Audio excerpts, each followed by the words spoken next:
Taal Lake is blessed with a beauty that enchants. Kaya naman marami ang naaakit na manirahan dito, kahit pa man noong unang panahon. Kabilang na dito ang Paring Agustino na nagtayo ng kauna-unahang simbahan sa Taal. Today, only its ruins remain, a chilling reminder of Taal's devastating eruption in 1754.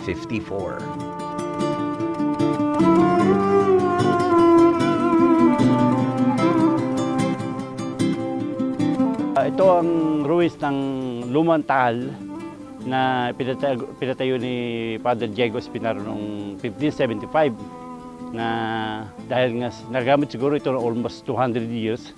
And then after nagkaroon ng series of volcanic eruption ng 1755, nasira ito.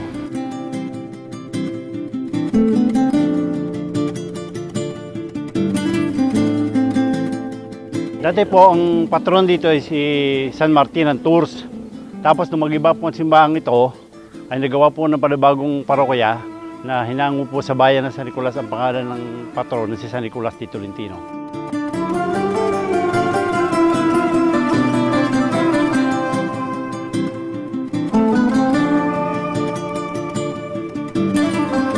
Despite the violent eruptions that mar San Nicolas's past, its history is nonetheless a truly colorful one.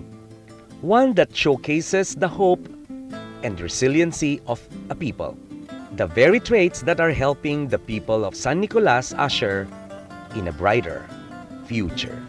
Paano niyo ginagampanan ang inyong papel bilang isang mayor dito?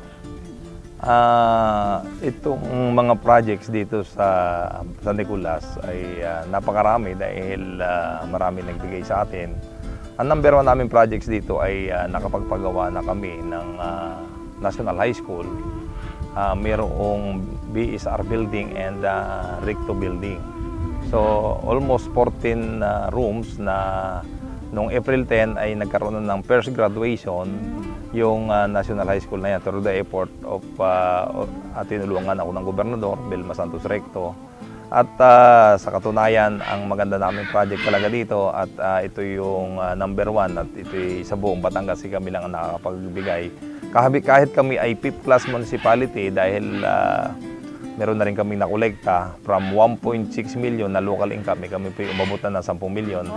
Kaya ang lahat na public school student sa buong San Nicolas, mula po sa daycare, kinder, at elementary at high school, wala pong binabayarang miscellaneous ang lahat na eskwela ng public school dito. Anong mga infrastructure projects ang inyong itinatag dito sa San Nicolas? Marami ang aming infra dito. Sa katunayan, ang aming halos lahat na barangay roads, na busy barangay roads, lahat po simentado na. At may mga open canals na nagawa namin to avoid flooding. At ito nga pong mga street light, buong barangay po ay may street light. Dito po sa aming bayan halos ay lahat ay meron ng water works. Sa katunayan po ay dahil po kami nanalo ng sa Seal of God Housekeeping sa DILG, may award po sa aming 1.5. Yan po inilagay kong lahat sa pagpapagawa ng water works. Ito pong aming mga barangay halls ay magaganda, may mga basketball court na kami na mga ipinapagawa ng lokal.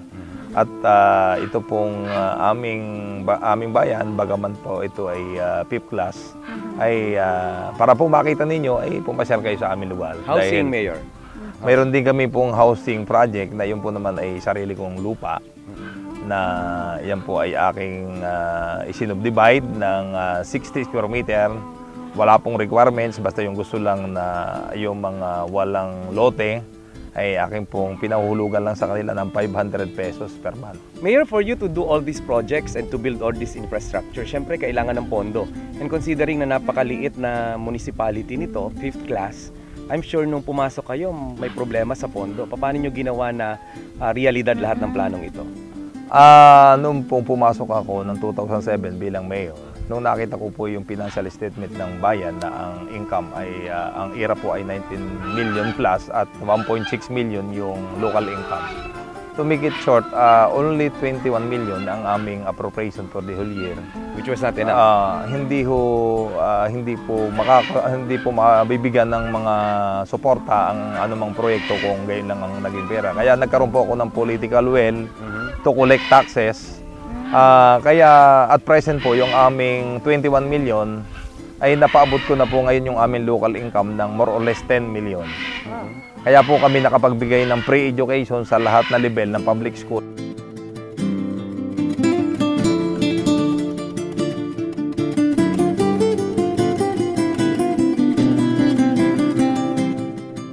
For the little hidden paradise that serves as the real gateway to the Taal volcano, of course via the Taal Lake, and for the fifth-class municipality who is proving not only to make a difference in local governance, but in bringing out the best in its people and its natural resources.